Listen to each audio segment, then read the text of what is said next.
ترکی کے شہر استنبول کو یورپ اور ایشیا کا سنگم کہا جاتا ہے۔ یہ شہر دو حصوں میں تقسیم ہے، ایک طرف یورپین استنبول اور دوسری طرف ایشین استنبول، اور ان دونوں کو سمندر کا ایک پل ملاتا ہے۔ رسول اللہ صلی اللہ علیہ وآلہ وسلم کے مدینہ میں میزبان اور آپ کے جانثار صحابی حضرت ابو ایوب انصاری کا مزار بھی استنبول ہی میں واقع ہے۔ آقا صلی اللہ علیہ وآلہ وسلم کے اس جید صحابی حضرت ابو ایوب انصاری کو ترکی میں سب ایوب سلطان رضی اللہ تعالیٰ عنہ کے نام سے جانتے ہیں، اور جس علاقے میں آپ رضی اللہ تعالیٰ عنہ کا مزار ہے اس علاقے کا نام بھی ایوب سلطان ہی ہے۔ آپ کو استنبول شہر کی فصیل کے سامنے دفن کیا گیا تھا، مگر وقت گزرنے کے ساتھ ساتھ قبر مبارک لوگوں کی نظروں سے اوجھل ہو گئی۔ 757 ہجری میں جب سلطان محمد فاتح نے صحابہ کرام رضوان اللہ علیہم اجمعین کی قبروں کو دریافت کرنے کا عمل شروع کیا تو اس وقت کے جید روحانی بزرگ شیخ شمس الدین نے ایک جگہ کی نشاندہی کی۔ اس جگہ 2 ہاتھ زمین کھودی گئی تو ایک پتھر برآمد ہوا جس پر عبرانی زبان میں حضرت ابو ایوب انصاری لکھا ہوا تھا۔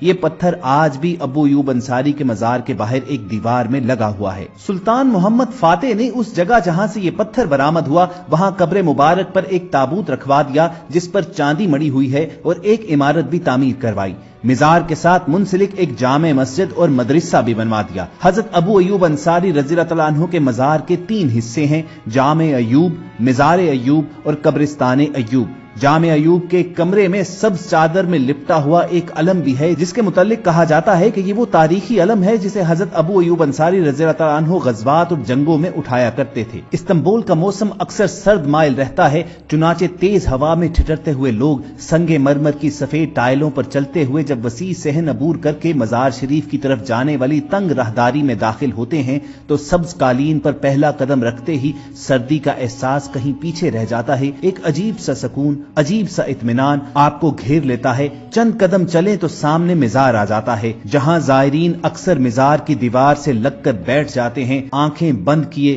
آنسوؤں کی جھڑی آنکھوں سے جاری ہو جاتی ہے، دل ہی دل میں دعائیں، التجائیں اور نہ جانے کیا کیا مانگتے ہیں، کیا کیا عرضیاں درخواستیں وہاں پر پیش کرتے ہیں، اور ہر کوئی ایک کیف و سرور کے عالم میں ہوتا ہے۔ کسی کو کوئی خبر نہیں ہوتی کہ وہ کہاں اٹھا کہاں بیٹھا، کیونکہ یہ جانثار رسول حضرت ابو ایوب انصاری رضی اللہ تعالیٰ عنہ کی درگاہ ہے۔ حضرت ابو ایوب انصاری رضی اللہ تعالیٰ عنہ کے مزار مبارک کے ایک طرف چند نایاب نوادرات بھی رکھے گئے ہیں جس کی زیارت عام کی اجازت ہے۔ ان نوادرات میں حضور اکرم صلی اللہ علیہ وآلہ وسلم کی داڑھی مبارک کے بال، حضور اکرم صلی اللہ علیہ وآلہ وسلم کے ہاتھ مبارک سے لگائے گئے پودے کے پتے، آپ صلی اللہ علیہ وآلہ وسلم پر درود بھیجنے اور ان سے ہم کلام ہونے والا پتھر، رسول اللہ صلی اللہ علیہ وآلہ وسلم کی قبر مبارک کی مٹی کا ٹکڑا اور بہت سے نوادرات دھرے ہوئے ہیں۔ ہماری دنیاوی گناہگار آنکھیں ان تمام چیزوں کی زیارت کرتی ہیں۔ یہ کرم، یہ فضل، یہ سب کچھ ناقابل یقین ہو جاتا ہے۔ مزار مبارک اور مسجد ایوب کے درمیانی راستے اور احاطے میں کبوتروں کے غول نظر آتے ہیں۔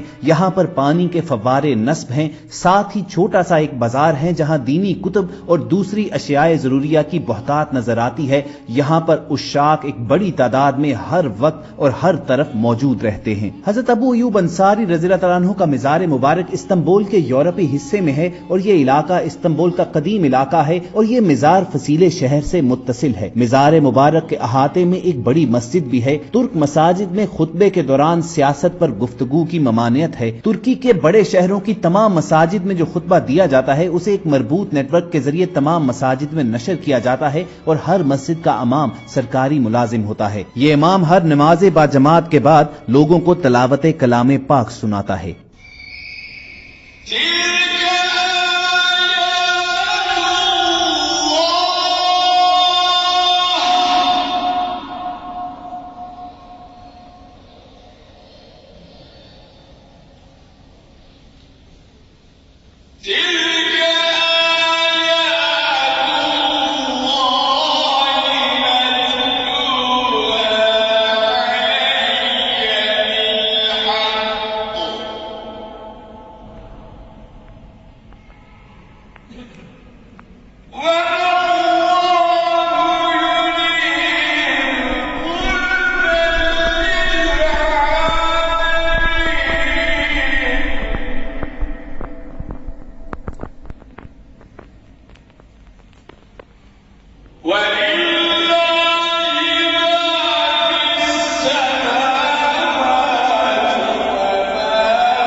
خواتین و حضرات، جانثار رسول صلی اللہ علیہ وآلہ وسلم حضرت ابو ایوب انصاری رضی اللہ تعالیٰ عنہ ان منتخب بزرگان مدینہ میں سے ہیں جنہوں نے عقبہ کی گھاٹی میں جا کر آن حضرت صلی اللہ علیہ وآلہ وسلم کے دستے مبارک پر اسلام کی بیعت کی تھی اور آپ صلی اللہ علیہ وآلہ وسلم کو مدینہ شریف آنے کی دعوت دی تھی۔ تاجدار رسالت کا سفر ہجرت ختم ہوا اور آپ صلی اللہ علیہ وآلہ وسلم کی مدینہ میں جب آمد ہوئی تو جانثاروں کا جھرمٹ آپ کے ساتھ تھا۔ سواری جوں آگے بڑھتی جاتی، راستے میں انصار مدینہ انتہائی جوش و مسرت کے ساتھ اونٹنی کی مہار تھام کر عرض کرتے کہ یا رسول اللہ صلی اللہ علیہ وآلہ وسلم، آپ ہمارے گھر کو شرف نزول بخشیں، مگر نبی کریم صلی اللہ علیہ وآلہ وسلم ہر ایک سے یہی فرماتے کہ اس اونٹنی کے راستے کو چھوڑ دو، جس جگہ اللہ کو منظور ہوگا اسی جگہ میری اونٹنی بیٹھ جائے گی۔ بالآخر ایک مکان کے سامنے اونٹنی بیٹھ گئی، صاحب مکان جلدی سے آگے بڑھے اور آپ کا سامان اتارا اور اٹھا کر اپنے گھر میں لے گئے۔ سلطان مدینہ حضرت محمد صلی اللہ علیہ وآلہ وسلم نے 7 ماہ تک یہیں قیام فرمایا،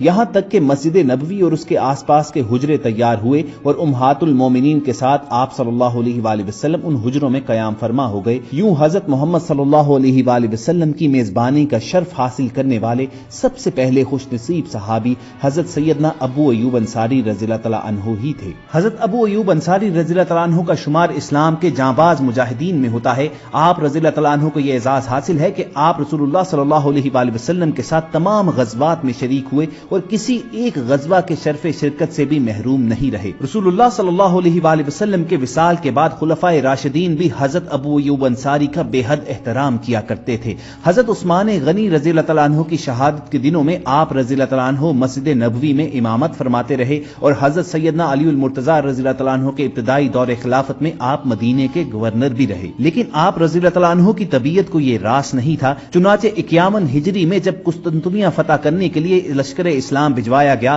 تو آپ رضی اللہ تعالیٰ عنہ اس میں شریک ہو گئے۔ استنبول کا اس وقت نام قسطنطنیہ ہی تھا، ابھی اسلامی لشکر حملہ آور بھی نہیں ہوا تھا کہ طاعون کی وبا پھیل گئی اور آپ رضی اللہ تعالیٰ عنہ بھی اس کی لپیٹ میں آ گئے۔ اپنے انتقال سے قبل آپ نے مجاہدین کو وصیت فرمائی کہ جب میرا انتقال ہو جائے تو جنازے کو لشکر کے ساتھ آگے محاذوں پر لے جانا جہاں تک ہو سکے، تاکہ جب اللہ تعالیٰ مجھے پوچھیں کہ اے ابو ایوب، تو میزبان رسول صلی اللہ علیہ وآلہ وسلم تھا، بتا اللہ کے راستے میں تو نے کیا کیا، تو میں کہوں گا یا اللہ، جب میں زندہ تھا تب بھی تیرے راستے میں جہاد کرتا رہا اور جب انتقال ہو گیا تب بھی مجاہدین کے ساتھ میری لاش چلتی رہی۔ چنانچہ لشکر اسلام جب قسطنطنیہ پر حملہ آور ہوا، اس دوران آپ رضی اللہ تعالیٰ عنہ کا انتقال ہو گیا تو جنازہ لشکر کے ساتھ لے جایا گیا اور استنبول کے ساحل پر آپ کی فصیل شہر کے ساتھ تدفین کر دی گئی۔ مگر لشکر اسلام کو خطرہ یہ تھا کہ مقامی آبادی کہیں رات میں مزار کی توہین نہ کر دے، مگر صبح ہوتے ہی مقامی رومی آبادی کے لوگ مجاہدین کے پاس آئے اور پوچھا